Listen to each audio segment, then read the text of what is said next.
शान्ताकारं भुजगशयनं पद्मनाभं सुरेशं विश्वाधारं गगनसदृशं मेघवर्णं शुभांगं लक्ष्मीकान्तं कमलनयनं योगिभिर्ध्यानगम्यं वन्दे विष्णुं भवभयहरं सर्वलोकैकनाथम्।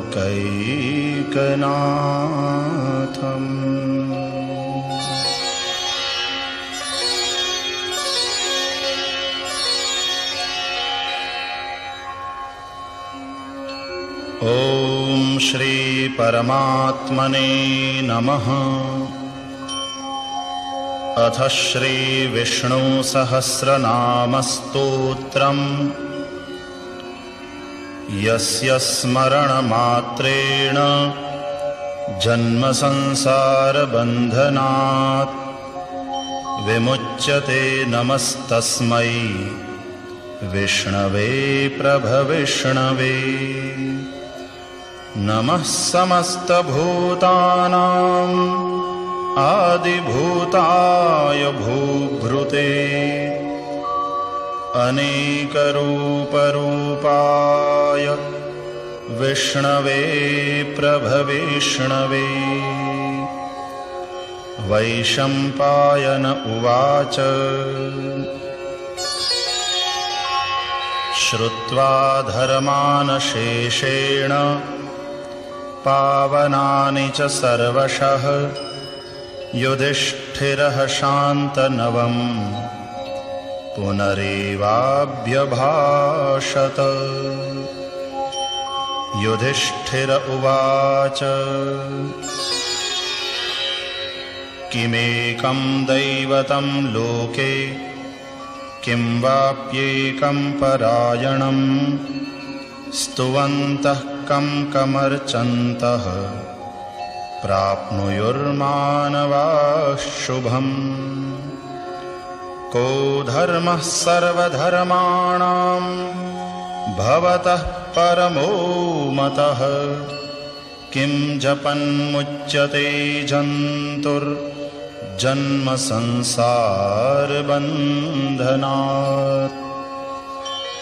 भीष्म उवाच जगत्प्रभुं देवदेवम् अनन्तं पुरुषोत्तमं स्तुवन्नाम सहस्रेण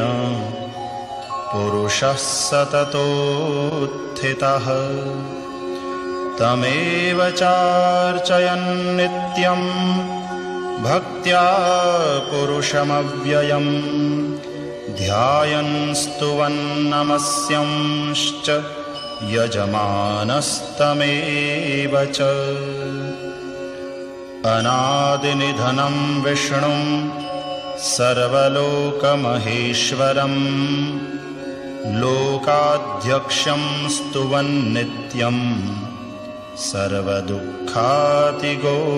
भवेत्। ब्रह्मण्यं सर्वधर्मज्ञं लोकानां कीर्तिवर्धनं लोकनाथं महद्भूतं सर्वभूतभवोद्भवम्।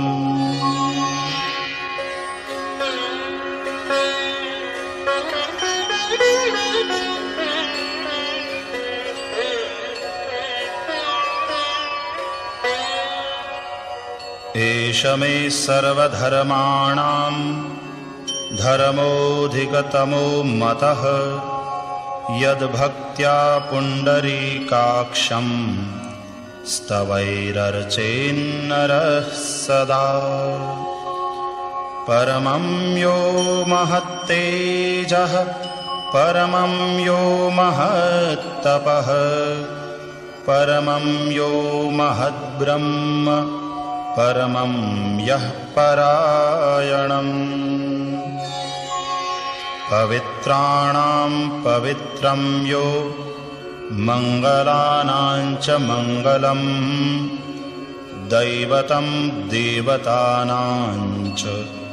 भूतानां यो व्ययः पिता यतः सर्वाणि भूतानि भवन्त्यादियुगागमे यस्मिंश्च प्रलयं यान्ति पुनरेव युगक्षये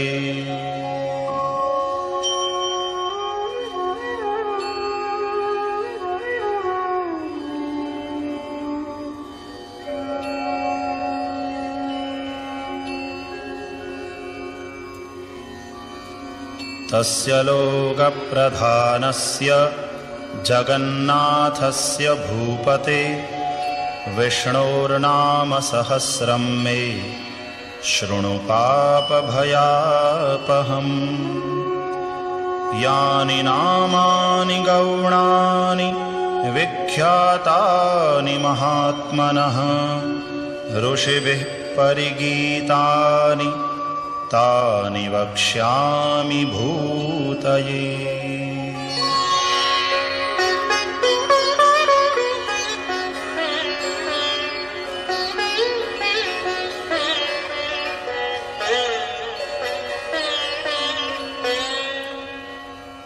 ॐ विश्वं विष्णुर्वषट्कारो भूतभव्यभवत्प्रभुः भूतकृद्भूतभृद्भावो भूतात्मा भूतभावनः भूतात्मा परमात्मा च मुक्तानां परमा गतिः अव्ययः पुरुषः साक्षी क्षेत्रज्ञोऽक्षर एव च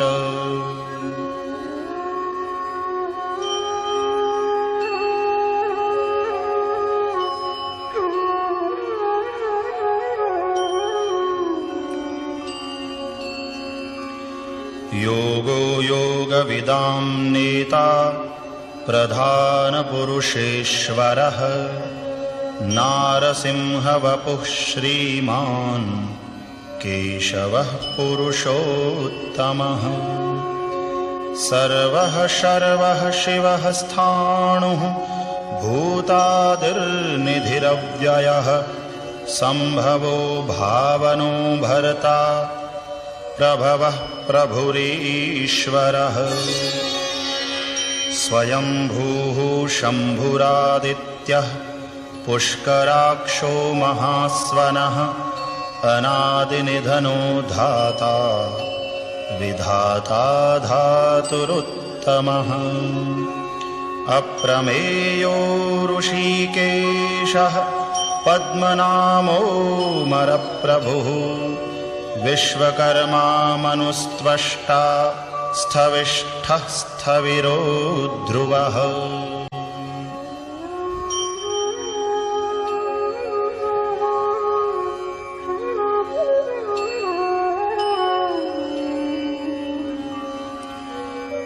अग्राह्यः शाश्वतः कृष्णो लोहिताक्षः प्रतर्दनः प्रभूतस्त्रिककुब्धाम पवित्रं मङ्गलं परम् ईशानः प्राणदः प्राणो ज्येष्ठः श्रेष्ठः प्रजापतिः हिरण्यगर्भो भूगर्भो माधवो मधुसूदनः ईश्वरो विक्रमी धन्वी मेधावी विक्रमः क्रमः अनुत्तमो दुराधर्षः कृतज्ञः कृतिरात्मवान् सुरेशः शरणं शर्मा विश्वरेताः प्रजाभवः अहः संवत्सरो व्यालः प्रत्ययः सर्वदर्शनः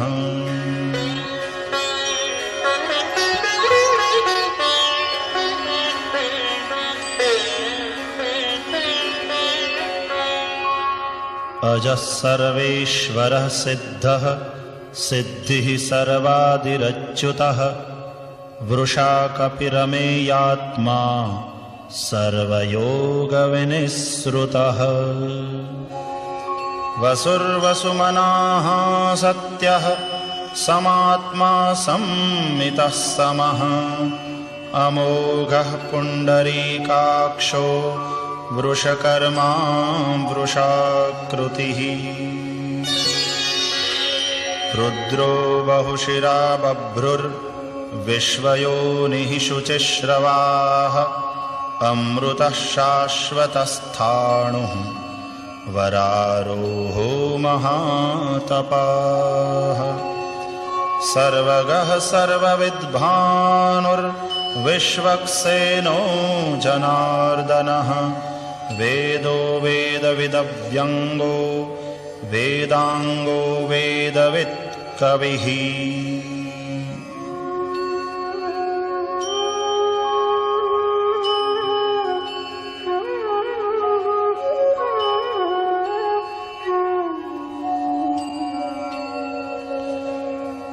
लोकाध्यक्षः सुराध्यक्षो धर्माध्यक्षः कृताकृतः चतुरात्मा चतुर्व्यूहः चतुर्द्रंष्ट्रश्चतुर्भुजः भ्राजिष्णुर्भोजनं भोक्ता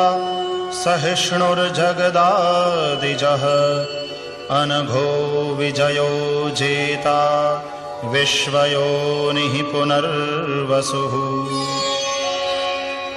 उपेन्द्रो वामनः प्रांशुः अमोघः शुचिरूर्जितः अतीन्द्रः संग्रहः सर्गो धृतात्मा नियमो यमः वेद्यो वैद्यः सदा योगी वीरः माधवो मधुः अतीन्द्रियो महामायो महोत्साहो महाबलः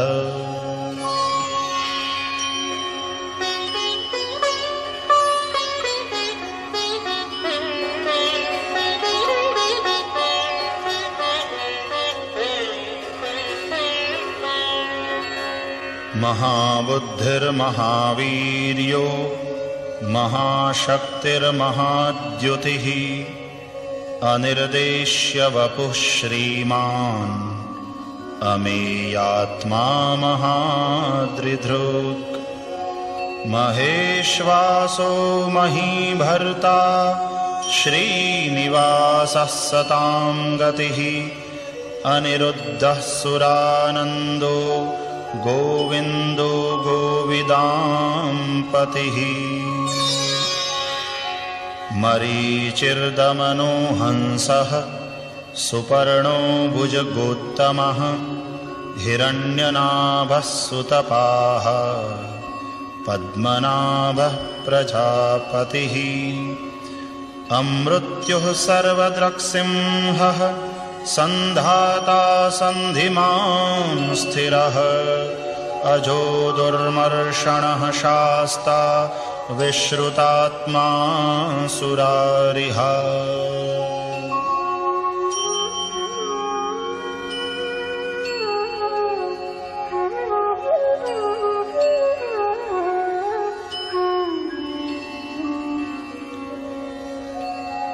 गुरुर्गुरुतमो धाम सत्यः सत्यपराक्रमः निमिषो निमिषस्रग्वी वाचस्पतिरुदारधीः अग्रणीर्ग्रामणीः श्रीमान् न्यायो नेता समीरणः सहस्रमूर्धा विश्वात्मा सहस्राक्षः सहस्रपात् आवर्तनो निवृत्तात्मा संवृतः संप्रमर्दनः अहः संवर्तको वह्निः अनिलो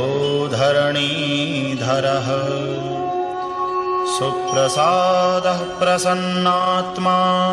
विश्वधृग् विश्वभुग् विभुः सत्कर्ता सत्कृतः साधुर्जह्नुर्नारायणो नरः।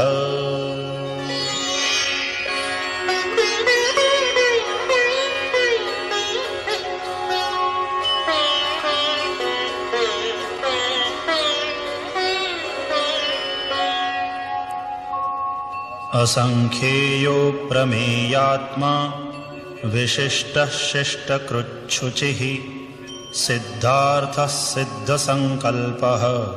सिद्धिदः सिद्धिसाधनः। वृषा हि वृषभो विष्णुर्वृषपर्वा वृषोदरः वर्धनो वर्धमानश्च विविक्तश्रुतिस्सागरः। सुभुजो दुर्धरो वाग्मी महेन्द्रो वसुदो वसुः नैकरूपो बृहद्रूपः शिपिविष्टः प्रकाशनः। ओजस्तेजोद्युतिधरः प्रकाशात्मा प्रतापनः रुद्धः स्पष्टाक्षरो मन्त्रः चन्द्रांशुर्भास्करद्युतिः।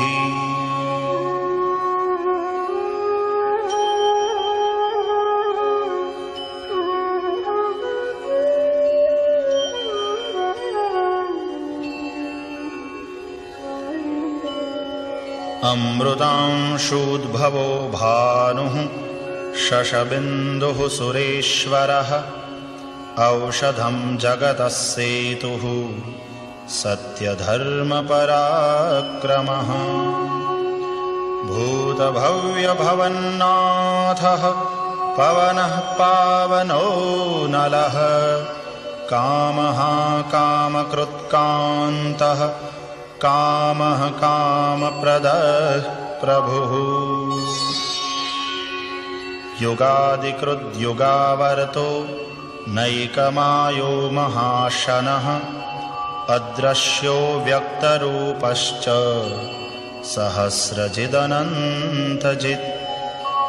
इष्टो विशिष्टः शिष्टेष्टः शिखण्डी नहुषो वृषः क्रोधः क्रोधकृत्कर्ता विश्वबाहुर्महीधरः।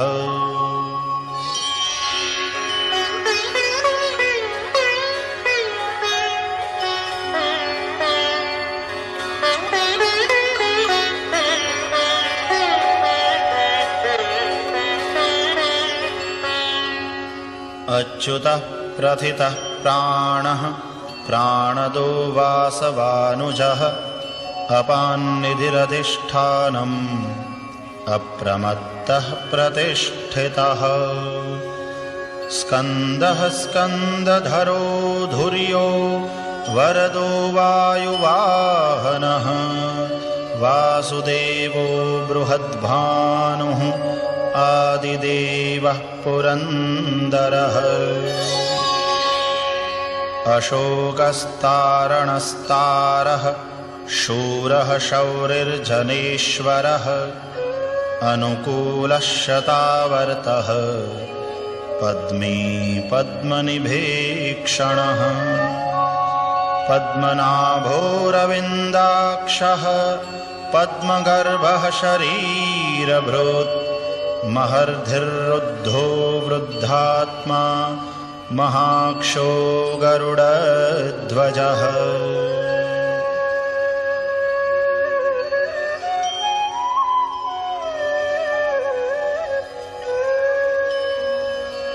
अतुलः शरभो भीमः समयज्ञो हविर्हरिः सर्वलक्षणलक्षण्यो लक्ष्मीवान् समितिञ्जयः। विक्षरो रोहितो मार्गो हेतुर्दामोदरः सहः महीधरो महाभागो वेगवानमिताशनः। उद्भवः क्षोभणो देवः श्रीगर्भः परमेश्वरः करणं कारणं कर्ता विकर्ता गहनो गुहः व्यवसायो व्यवस्थानः संस्थानस्थानदो ध्रुवः परर्धिः परमः स्पष्टः तुष्टः पुष्टः शुभे क्षणः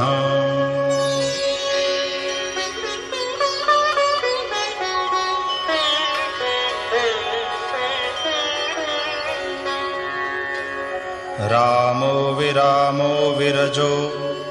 मार्गो नेयो नयो नयः वीरः शक्तिमतां श्रेष्ठो धर्मो धर्मविदुत्तमः वैकुण्ठः पुरुषः प्राणः प्राणदः प्रणवः पृथुः हिरण्यगर्भः शत्रुघ्नो व्याप्तो वायुरधोक्षजः ऋतुः सुदर्शनः कालः परमेष्ठी परिग्रहः उग्रः संवत्सरो दक्षो विश्रामो विश्वदक्षिणः विस्तारस्थावरस्थाणुः प्रमाणं बीजमव्ययम् अर्थोऽनर्थो महाकोशो महाभोगो महाधनः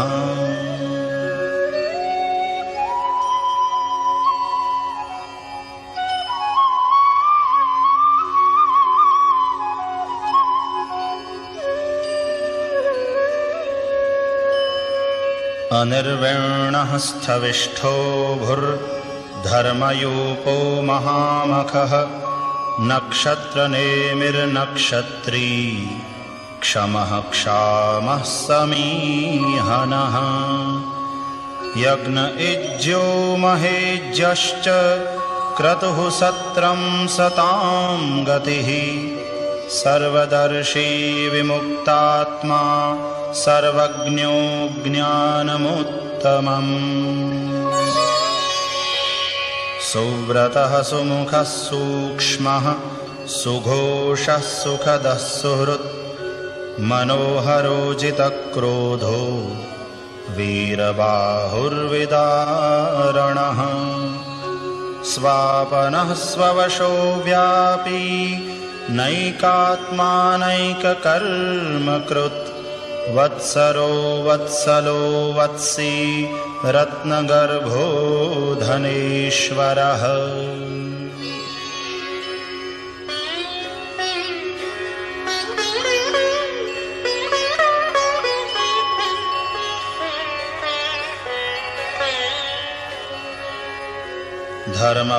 धर्मगुप्धर्मकृद्धर्मी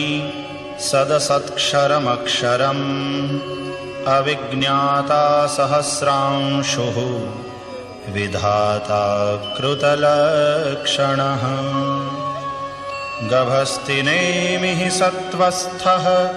सिंहो भूतमहेश्वरः आदिदेवो महादेवो देवेशो देवभृद्गुरुः उत्तरो गोपतिर्गोप्ता ज्ञानगम्यः पुरातनः शरीरभूतभृद्भोक्ता कपीन्द्रो भूरिदक्षिणः सोमपोऽमृतपः सोमः पुरुजित्पुरुषोत्तमः विनयो जयः सत्यसन्धो दाशार्हः सात्वतां पतिः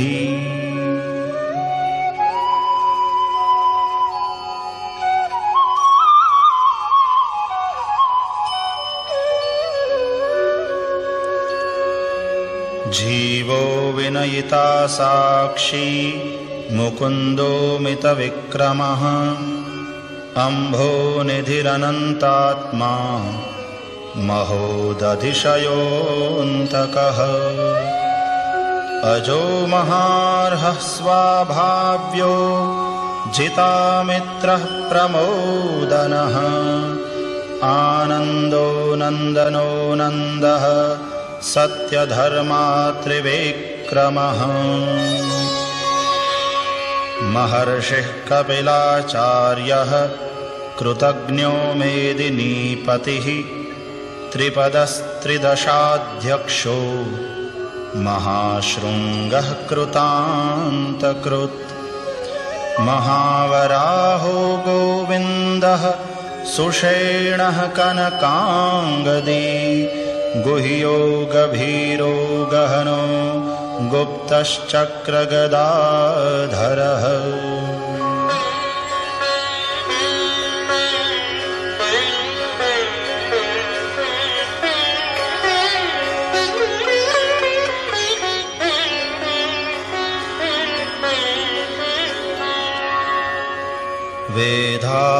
वेधास्वाङ्गोजितः कृष्णो दृढः सङ्कर्षणोच्युतः वरुणो वारुणो वृक्षः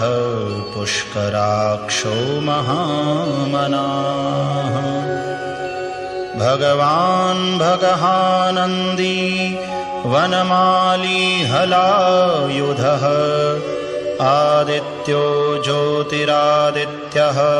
सहिष्णुर्गतिसत्तमः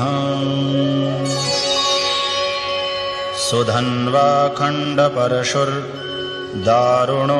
द्रविणप्रदः दिवि स्पृक् सर्वदृग्व्यासो वाचस्पतिरयो निजः त्रिसामा सामगः साम निर्वाणं भेषजं भिषक् सन्न्यासकृच्छमः शान्तो निष्ठा शान्तिः परायणः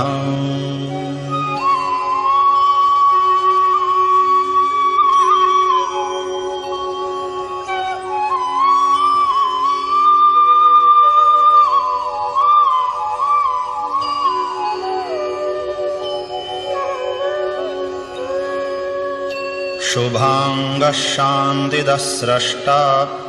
कुमुदः कुवलेशयः गोहितो गोपतिर्गोप्ता वृषभाक्षो वृषप्रियः अनिवर्ते निवृत्तात्मा संक्षेप्ताक्षेमकृच्छिवः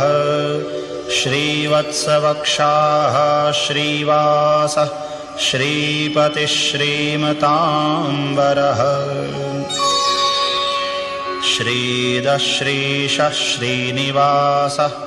श्रीनिधिः श्रीविभावनः श्रीधरः श्रीकरः श्रेयः श्रीमान् लोकत्रयाश्रयः स्वक्षः स्वङ्गः शतानन्दो नन्दिर्ज्योतिर्गणेश्वरः विजितात्मा विधेयात्मा सत्कीर्तिश्छिन्न संशयः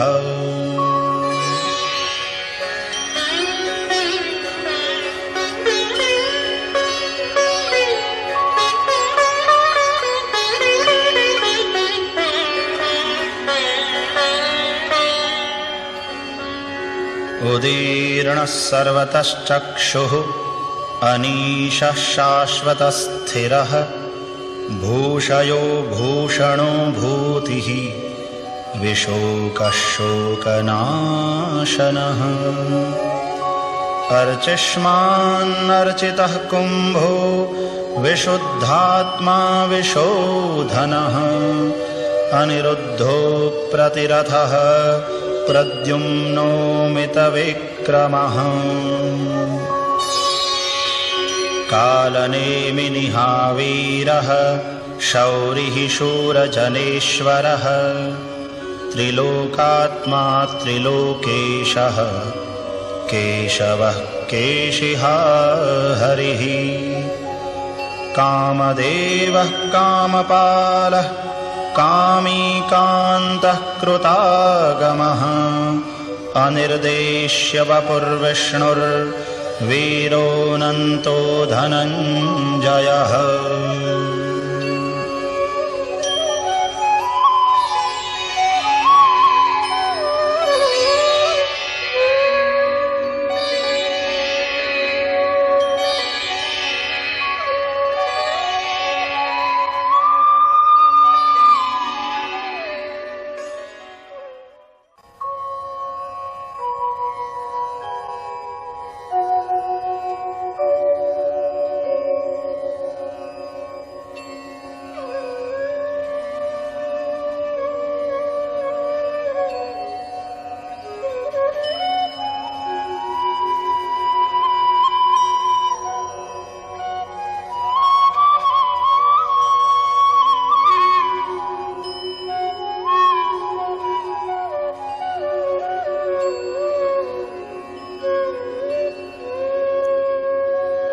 ब्रह्मण्यो ब्रह्मकृद्ब्रह्मा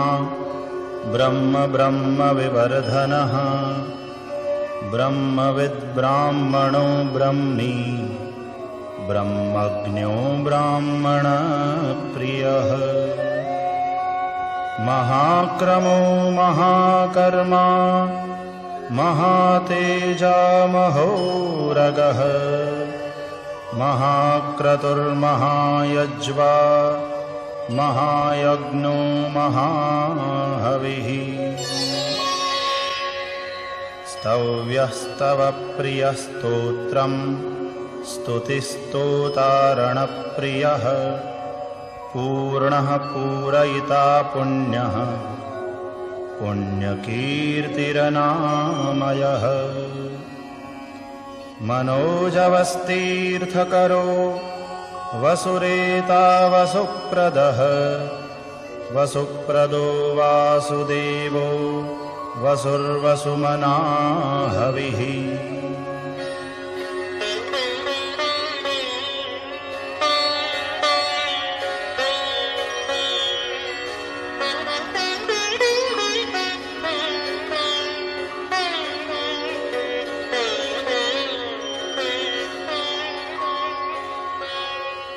सद्गतिः सत्कृतिः सत्ता सद्भूतिः सत्परायणः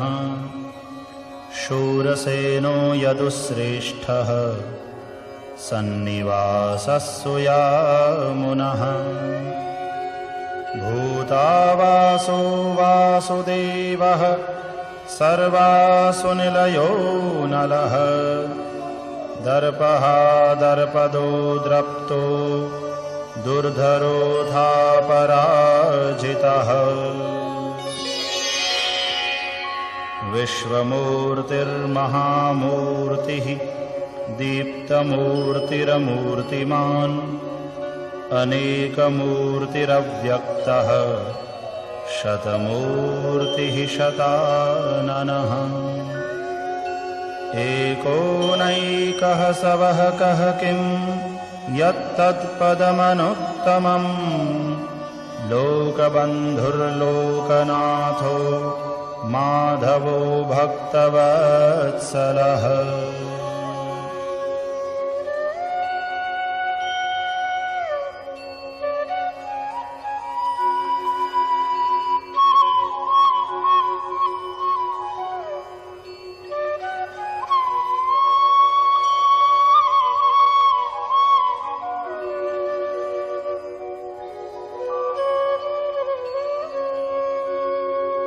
सुवर्णवर्णो हेमांगो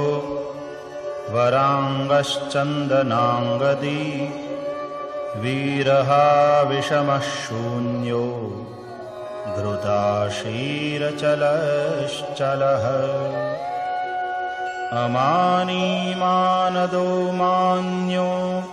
लोकस्वामी त्रिलोकधृक् सुमेधा मेधजो धन्यः सत्यमेधाधराधरः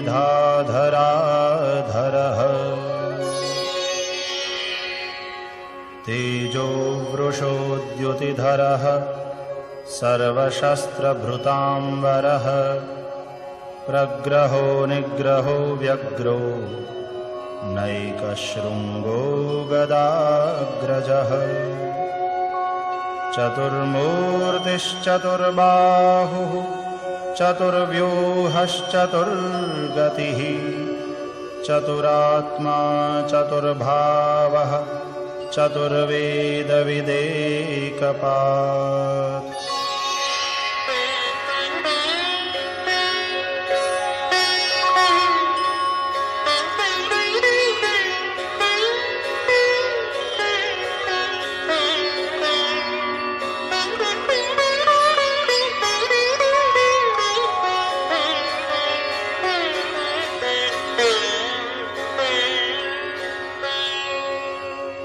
समावर्तो निवृत्तात्मा दुर्जयो दुरतिक्रमः दुर्लभो दुर्गमो दुर्गो दुरावासो दुरारिहा शुभांगो लोकसारंगः सुतन्तुस्तन्तुवर्धनः इन्द्रकर्मा महाकर्मा कृतकर्मा कृतागमः उद्भवः सुन्दरः सुन्दो रत्ननाभः सुलोचनः अर्को वाजसनः शृङ्गी जयन्तः सर्वविजयी सुवर्णबिन्दुरक्षोभ्यः सर्ववागीश्वरेश्वरः महाह्रदो महागर्तो महाभूतो महानिधिः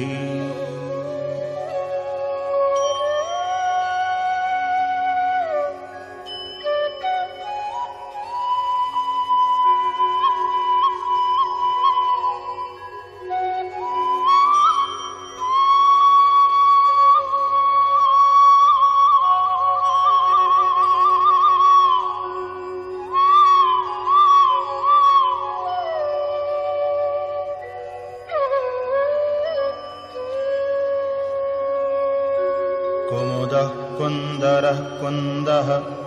पर्जन्यः पावनो नीलः अमृतांशोऽमृतवपुः सर्वज्ञः सर्वतोमुखः सुलभः सुव्रतः सिद्धः शत्रुजिच्छत्रुतापनः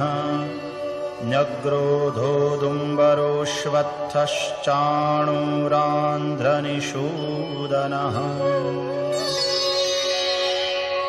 सहस्रार्चिः सप्तजिह्वः सप्तैधाः सप्तवाहनः अमूर्तिरनघो चिन्त्यो भयकृद्भयनाशनः अणुर्बृहत्कृशः स्थूलो गुणभृन्निर्गुणो महान् अद्रुतस्वद्रुतस्वास्यः प्राग्वंशो वंशवर्धनः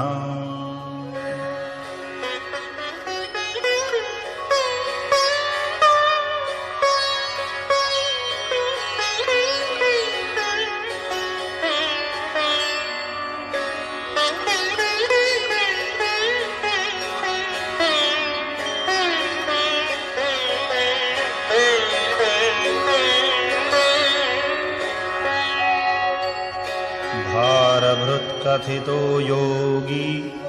योगीशः सर्वकामदः आश्रमश्रमणक्षामः सुपर्णो वायुवाहनः धनुर्धरो धनुर्वेदो दण्डो दमयिता दमः अपराजितः सर्वसहो नियन्ता नियमो यमः सत्त्ववान् सात्विकः सत्यः सत्यधर्मपरायणः अभिप्रायः प्रियार्होर्हः प्रियकृत्प्रीतिवर्धनः विहाय सगतिर्ज्योतिः सुरुचिर्हुतभुग्विभुः रविर्विरोचनः सूर्यः सविता रविलोचनः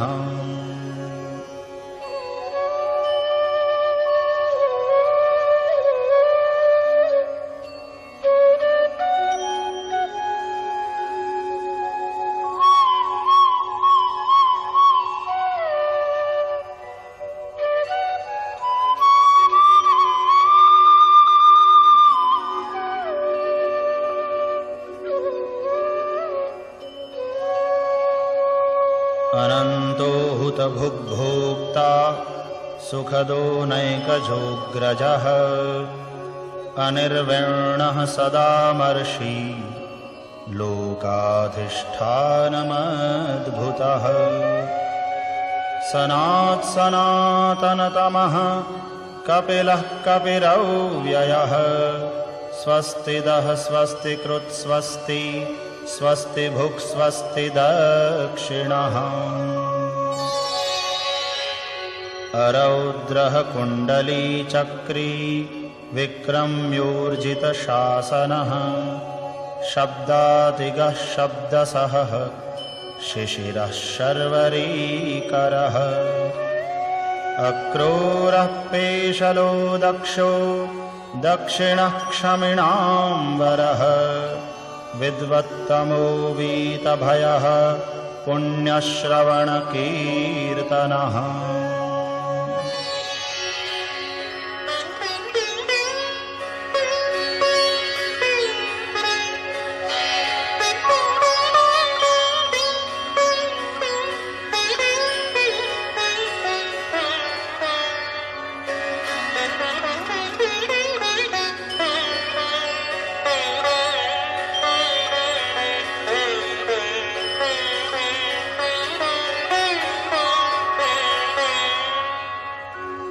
उत्तारणो दुष्कृतिः पुण्यो दुःस्वप्ननाशनः वीरः रक्षणः सन्तो जीवनः पर्यवस्थितः अनन्तरूपोऽनन्तश्रीः जितमन्युर्भयापहः चतुरस्रो गभीरात्मा विदिशो व्यादिशो दिशः अनादिर्भूर्भुवो लक्ष्मीः सुवीरो रुचिराङ्गदः जननो जनजन्मादिर्भीमो भीमपराक्रमः आधारनिलयो धाता पुष्पहासः प्रजागरः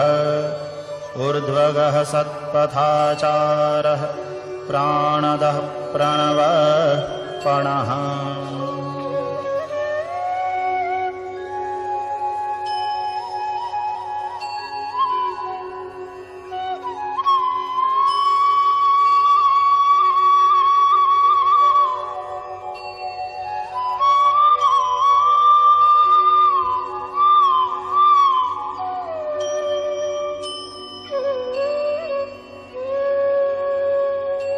प्रमाणं प्राणनिलयः प्राणभृत्प्राणजीवनः तत्त्वं तत्त्वविदेकात्मा जन्ममृत्युजरातिगः भूर्भुवस्वस्तरुस्तारः सविता प्रपितामहः यज्ञो यज्ञपतिर्यज्वा यज्ञाङ्गो यज्ञवाहनः यज्ञभृद्यज्ञकृद्यज्ञी यज्ञभुग्यज्ञसाधनः यज्ञान्तकृद्यज्ञगुह्यम् अन्नमन्नादयेव च आत्मयोनिस्वयं जातो वैखानः सामगायनः देवकीनन्दनस्रष्टा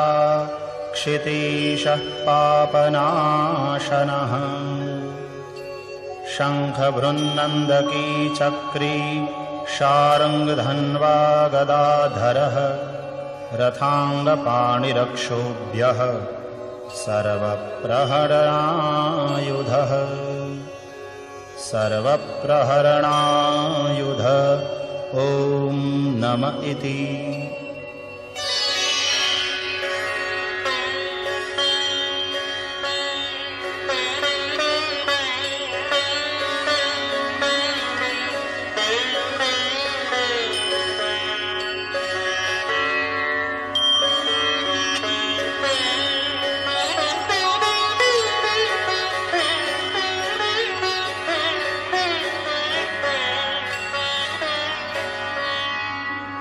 इतीदं कीर्तनीयस्य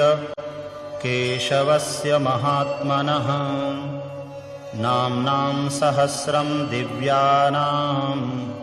अशेषेण प्रकीर्तितम् य इदं शृणुयान्नित्यं यश्चापि परिकीर्तयेत् नाशुभं प्राप्नुयात् किञ्चित् सोमुत्रेह च मानवः वेदान्तगो ब्राह्मणः स्यात् क्षत्रियो विजयी भवेत् वैश्यो धनसमृद्धः स्यात् शूद्रः सुखमवाप्नुयात् धर्मार्थी प्राप्नुयात् धर्मम् अर्थार्थी चार्थमाप्नुयात् कामानवाप्नुयात् कामी प्रजार्थी प्राप्नुयात् प्रजाम्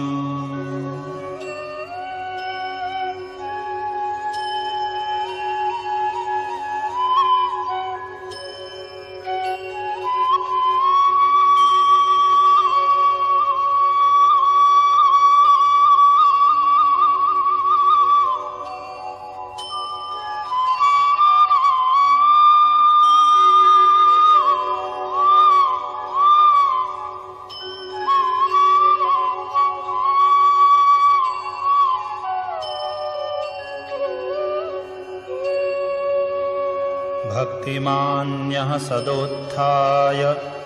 शुचिस्तद्गतमानसः सहस्रं वासुदेवस्य नाम्नामेतत्प्रकीर्तयेत् यशः प्राप्नोति विपुलं ज्ञातिप्राधान्यमेव च अचलां श्रियमाप्नोति श्रेयः प्राप्नोत्यनोत्तमम् न भयं क्वचिदाप्नोति वीर्यं तेजश्च विन्दति भवत्यरोगोद्युतिमान् बलरूपगुणान्वितः रोगार्तो मुच्यते रोगात् बद्धो मुच्येत बन्धनात् भयान्मुच्येत भीतस्तो मुच्येतापन्न आपदः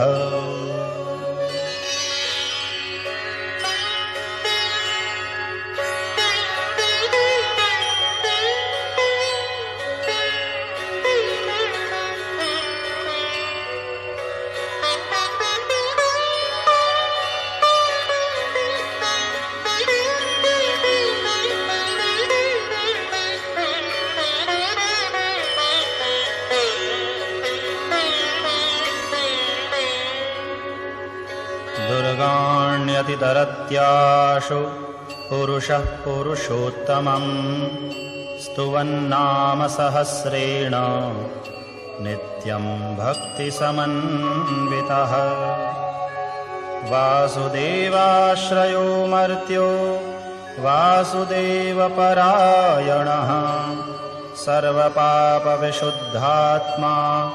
याति ब्रह्म सनातनम् न वासुदेवभक्तानाम् अशुभं विद्यते क्वचित् जन्म मृत्युजरा व्याधि भयं नैवोपजायते इमं स्तवमधीयानः श्रद्धा भक्तिसमन्वितः युज्येतात्मसुखक्षान्ति श्रीधृतिस्मृतिकीर्तिभिः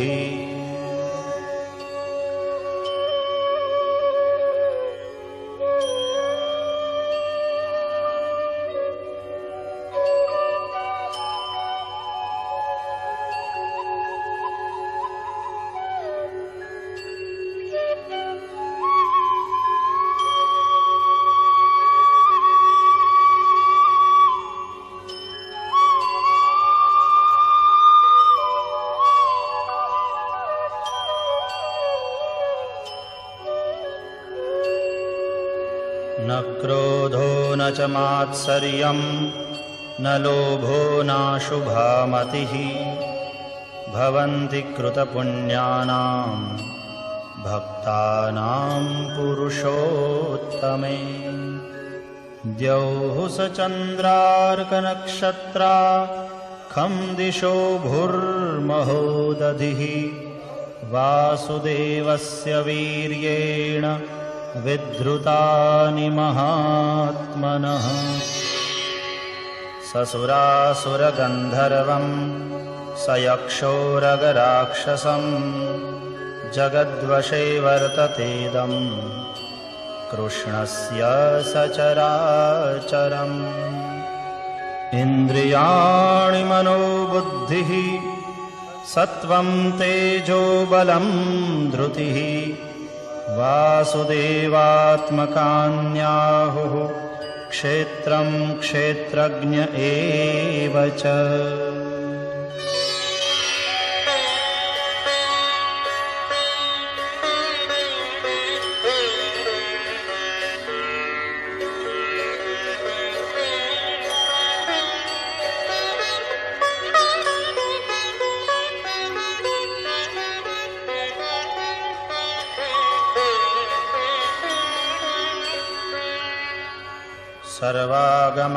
सर्वागमानामाचारः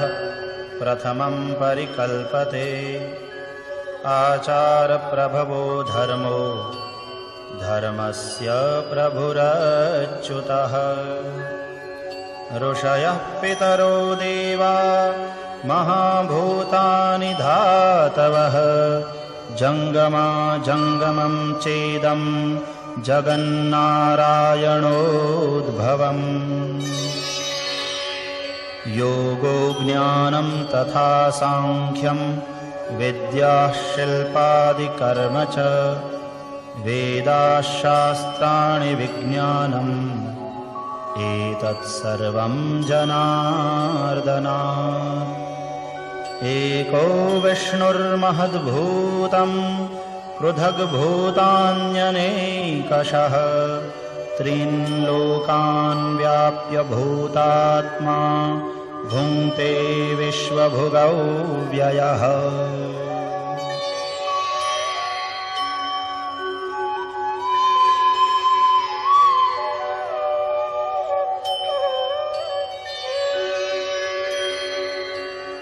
इमं स्तवं भगवतो विष्णोर्व्यासेन कीर्तितम् पठेद्य इच्छेत् पुरुषः श्रेयः प्राप्तुं सुखानि च विश्वेश्वरमजं देवं जगतः प्रभवाप्ययं भजन्ति ये पुष्कराक्षं न ते यान्ति पराभवम्